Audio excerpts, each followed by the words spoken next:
Bonjour, au nom de Belle, j'ai le grand plaisir de vous présenter Kate Arthur, lauréate dans la catégorie Information et Éducation du 27e Prix Femmes de mérite de la Fondation Why des femmes de Montréal. Nous sommes heureux de soutenir cet événement bénéfice qui met en lumière des personnes inspirantes qui, par leur engagement et leur réalisation, ont un impact positif et durable dans notre société. Depuis plus de 15 ans, Belle appuie le Why des femmes, un organisme qui redonne du pouvoir et de l'espoir à des femmes de tous les horizons. Nous admirons l'agilité du Why qui a toujours su adapter ses programmes à la réalité des femmes à travers les époques. Nous sommes très fiers de soutenir notamment son programme de santé mentale. Le 18 mars prochain, célébrons ensemble Kate Arthur, cette femme exceptionnelle et bien d'autres. Pour plus de détails, visitez le site prisfemmesdemérite.com. Bonne découverte!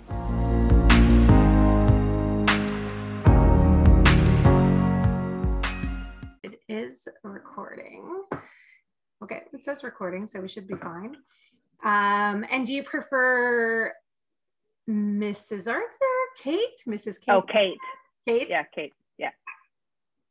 Okay, so as she previously said, it's edited. So if we make a mistake, we can start up again. If there's anything you want to bring back saying, oh, you know, earlier when we were saying this, it's just a little chat between you and I for half an hour. Okay, perfect. It could be shorter too. It could be longer. Okay, so I will put, I have specific little things that they want me to say, but okay. First off, welcome to Kate Arthur and congratulations on being the recipient of the Women of Distinction Award in the Information and Technology category. Those who may know you or may know Kid Jeunesse or Code Club Canada may have a little bit more information than most. So let's kick this little chat with telling us a bit more about you, maybe your background, your childhood, what brought you to where you are today. Great, and thank you. It's super to be here. So I originally am from the UK and spent my childhood traveling and living in many different countries and educated primarily by my mum, who always started a school wherever we moved to. So whether it was Nigeria or Saudi Arabia, or Argentina, we embedded ourselves into the communities that we were in, and we learned with the children in those communities. And so when we came to Canada and did my high school here and university, I'm fascinated by communications and how we engage and communicate with each other. So, you know, a couple of years in communications back in London, and then came back here to work in media. And I realized, you know, I needed to understand the tech world more, and I really wanted to submerge myself. And also being a mom at that time of 3 young girls, I wanted to be around. I wanted to be a very present mom, but I also wanted to continue working and be engaged. So at the time, my husband and I started an IT company, really head down into a completely new world for me, which was technology. And I just found it fascinating. Everything from the hardware and software and, you know, servers to coding to, you know, hosting. And it was really so multifaceted. And also at that time, realizing how quickly we were growing as a company and as a society using technology. So my third daughter goes into going into primary school. I looked around, I thought, you know, we're missing something here. Our kids are not learning to communicate and create with the tools that they need to today.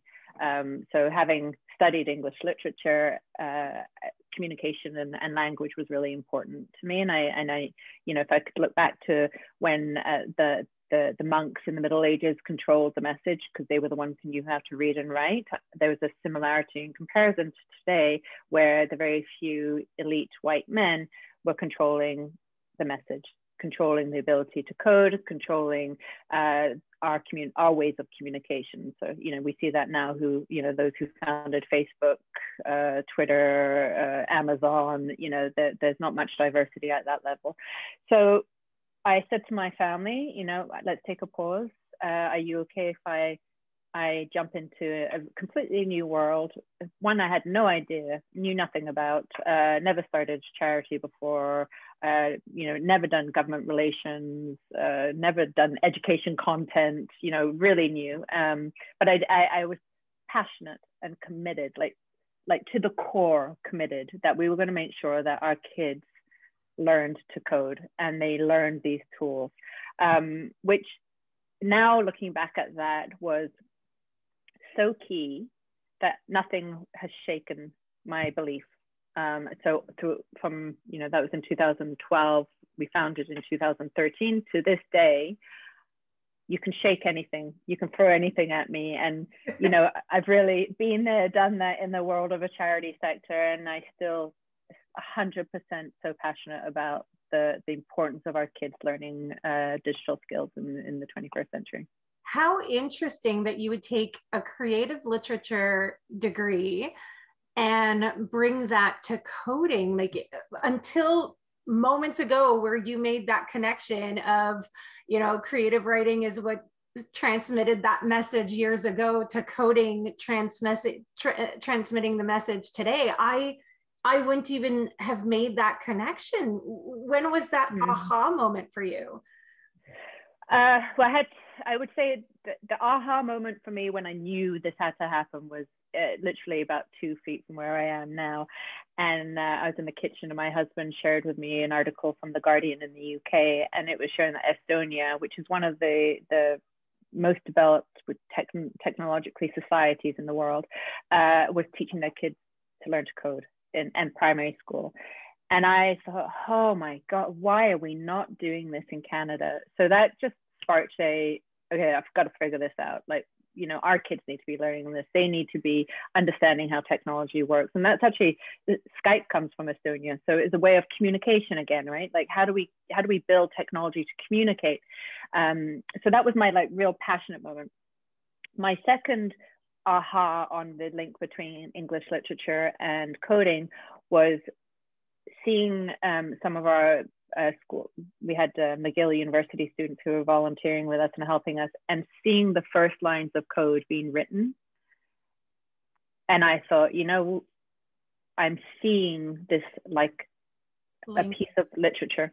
Yeah, the structure to it. You need to learn the letters to be able to put the sentences together, to put the paragraph together, to put the thesis together. There's this whole structure that you're constantly editing, reiterating, delving down into the detail and then coming back out.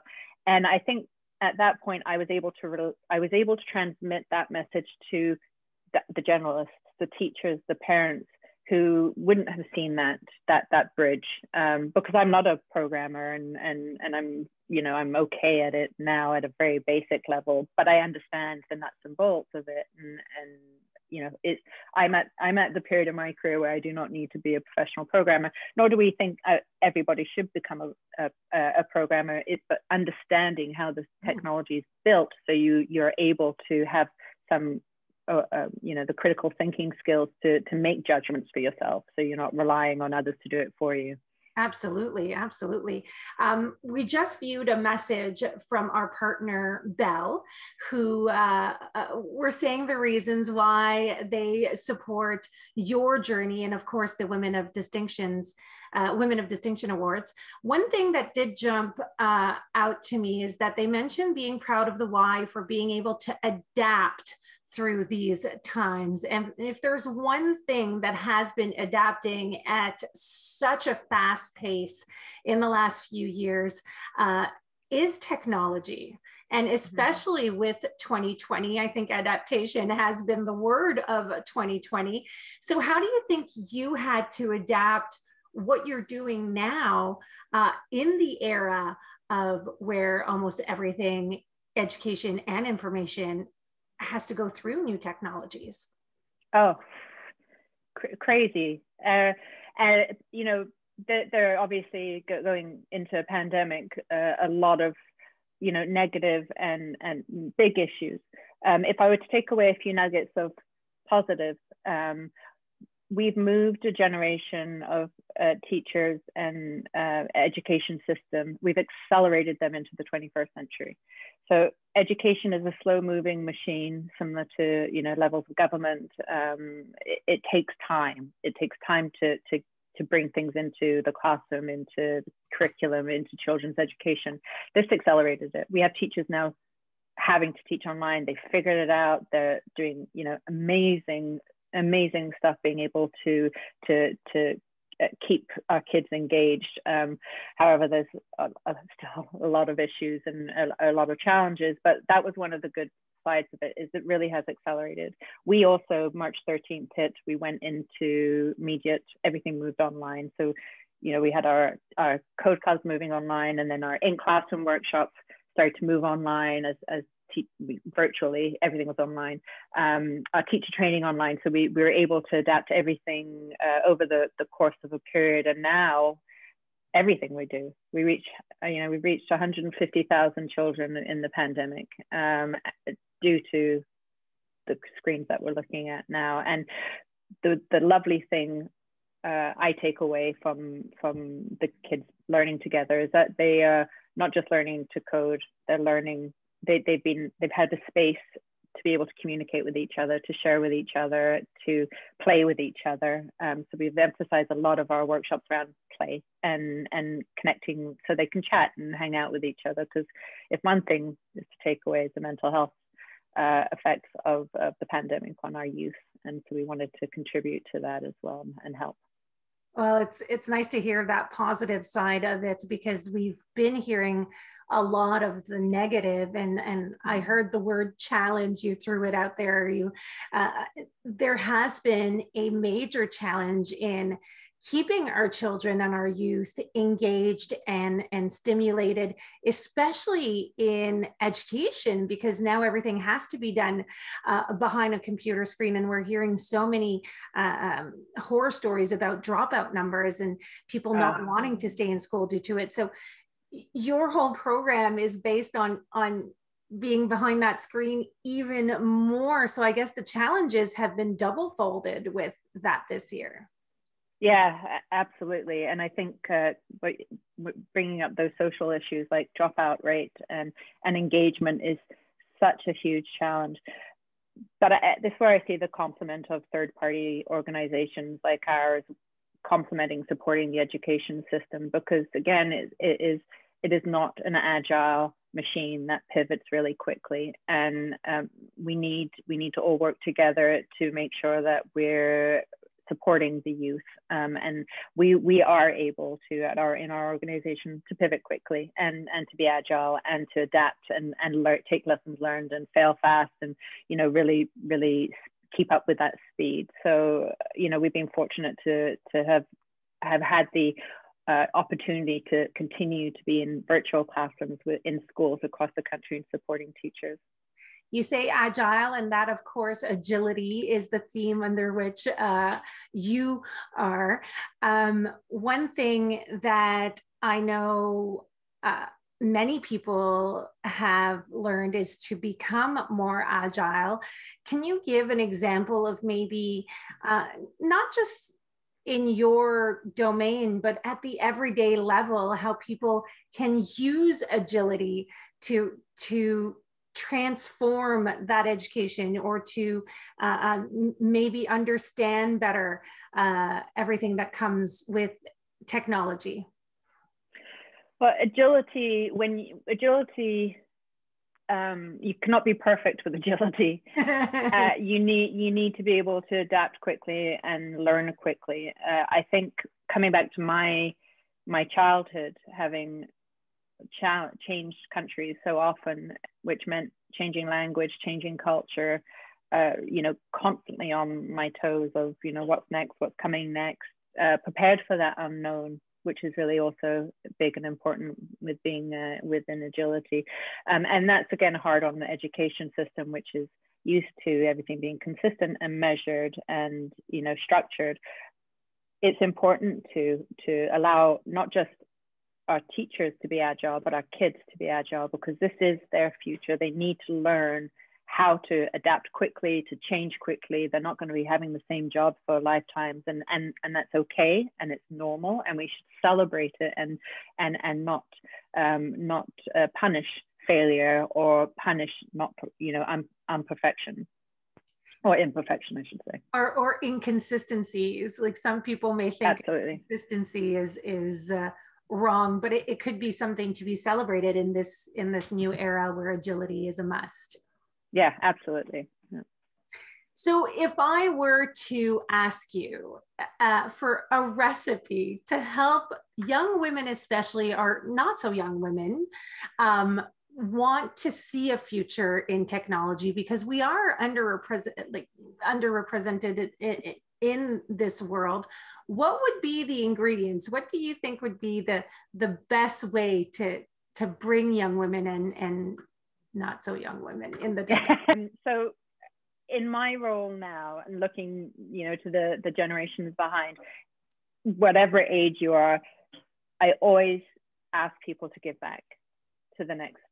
So even if you're not technical now or not interested in that, become a mentor for the next generation. Go into the classrooms and help introduce coding, digital skills learning, volunteer, help your school's teacher, the teacher at your child's school, help, the high school kids, or join the library and help start bringing that in. As a female, role models are extremely important for the next generation of females. So if we want our the youth to be coming up and girls feeling engaged and inspired and feeling capable that they can use technology and build technology, it starts at that young age. And I think we all have a responsibility to give back and support. Also, it's important that boys and girls learn together. Mm-hmm. And, in the reality of our workforce, girls don't live in a silo and boys don't live in a silo, but they create and build together. And that diversity is really, really important. So for girls to show boys that they can build and use technology, and for boys to see that girls can do it, I think we'll start to open up a more inclusive space as the years go on. Obviously, it's not a quick fix that we need now. I would say one of the big issues now is we need to bring the women in to technology and know that they can do it, but also make an environment where they feel safe and comfortable to continue in that environment. And that's the responsibility of industry and women of my age to also push companies to be inclusive and make sure that they're creating that safe space for women to stay, because you can bring them there, but we're not going to be happy if we're having to work 100 hours in a week in conditions where we can't be with our kids or support a volunteering activity, or it really needs to open up. So at that same level, would you be saying, I know that youth is extremely important, especially when it comes to coding or technology, because most of their jobs in the future will be centered around one technology or another. But for those who are in the workforce right now, who may have children, and it's kind of like being scared of helping your child with math if you weren't good at math, if you don't have the abilities, are you saying maybe to push your companies to have workshops so that you get to understand that side of technology as well? Or what would you suggest for mothers? That example is a great example. Get your companies to make everyone aware of the technologies that are coming. What is artificial intelligence? How does AI work? What happens to our data? How is data being manipulated? There are so many levels of learning of technology that the general public just doesn't understand. And yet again, our data is being used by companies at their own leisure and their own profit making without us having any understanding of how it works and what they're doing with our data, the importance of the diversity in the data, clean data, like all of these things are so important, and we're all blind to it and not being educated on it. So absolutely, for mothers, I'm a mum and I didn't know how to code, and here I am, right? So if I can give any example, that would be, you don't need to be technical, you don't need to be great in math, you don't need to be great in anything, because no one really is, that perfect person. Just having that passion to want to learn and curiosity. Sometimes you just need to hear it from somebody else to not be as afraid to jump feet first. Yeah. Yeah. Every side of a medal has a shiny side and a darker side. If we're going to talk about the darker side of information, we are seeing more and more, especially due to the pandemic, this discrepancy between the rich and the poor, the people who have that laptop at home to be able to stay in school. And I guess, are you seeing that with your organization as well? Are you seeing this bigger gap maybe being created due to the fact that technology is not given to everybody, or the tools are not given to everybody? Absolutely. And if I had a magic wand, I would want to fix it. But you know, again, it's a multifaceted issue that requires multiple partners, and it requires industry and government to work together to remove the importance of the bottom line and just get it done. You know, there are communities, remote communities, who just don't have a tower to access internet. There are families with 5, 6, 7 kids who have one phone if they're lucky. You know, the internet and technology is an essential today. You know, it's again, like you said, it's got its good sides, and those bad sides are that there are those that are being left behind, and it's a collective responsibility to make sure that everyone's included. Do you think it would be something that would be great to bring into public libraries? Absolutely, and public libraries are really super essential in communities, and they've done a fantastic job of digitizing, of bringing in maker spaces. And you know, we have so many code clubs that running in public libraries. When the pandemic hits and libraries close, then you know, everything shuts down. And I think if we've learned from this pandemic is to be looking at ways to protect our youth should any crisis of any sort be in place. And we didn't do that this time around in Canada. And you know, again, for multiple reasons, I would say the federal responsibility should be there somewhere in education, which is not.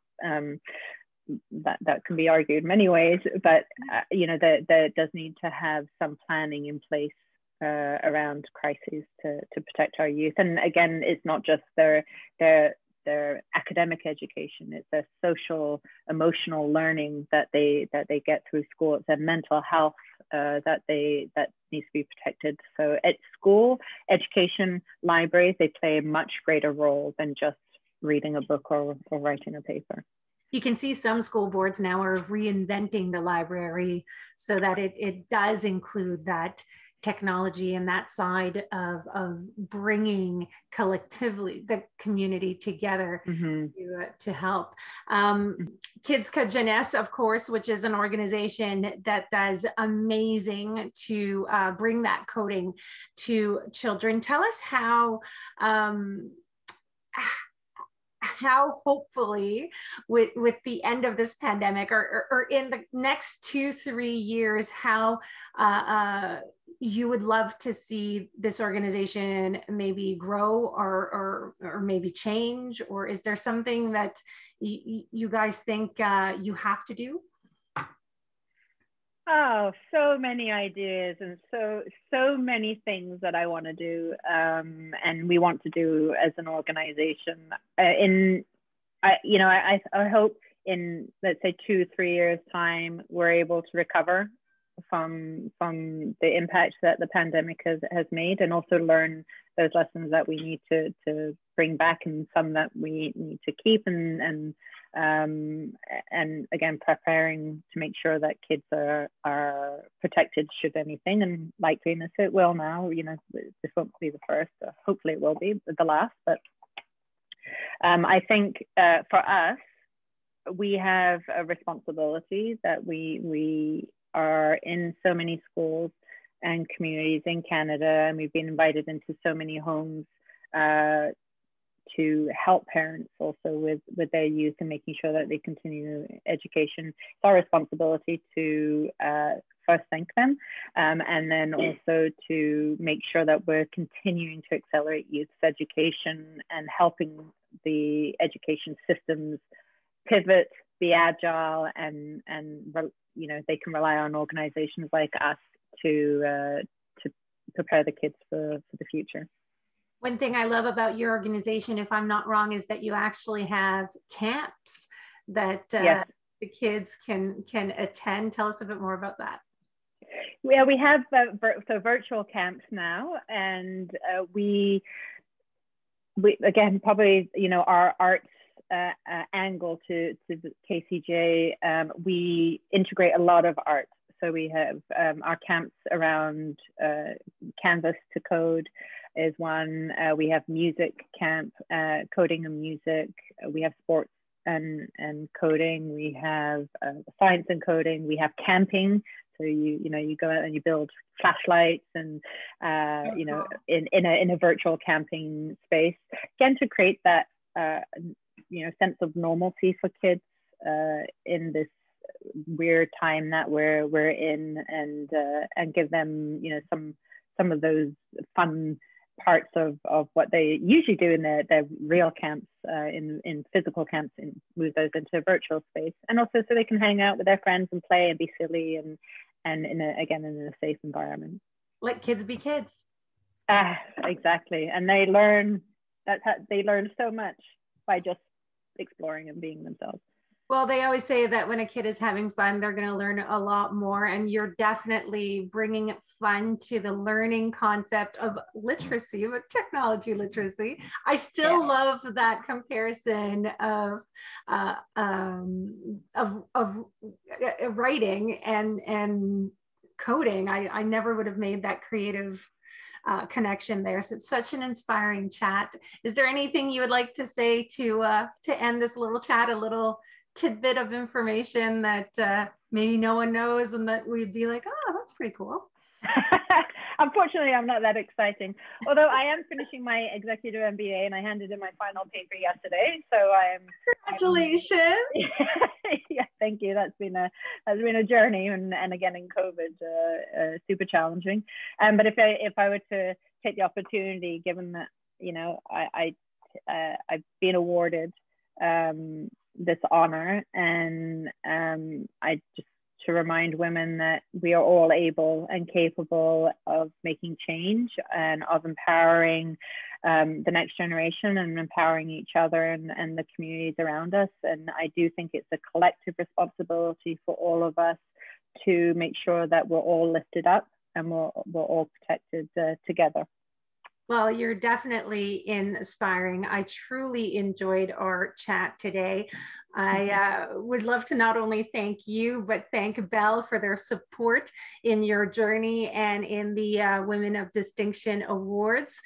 Don't forget that the awards are happening on March 18th. Of course, they will be virtually. I'm sure there was a lot of coding involved in that. It happens at 8:30. The theme is togetherness.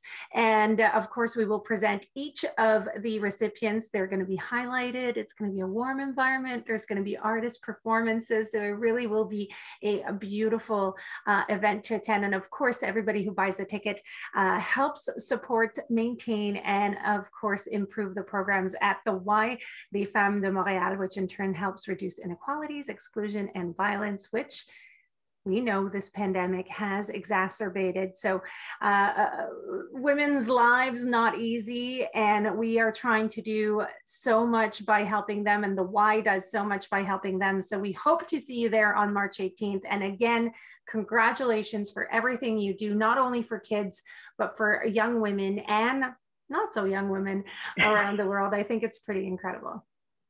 Thanks so much. Thank you.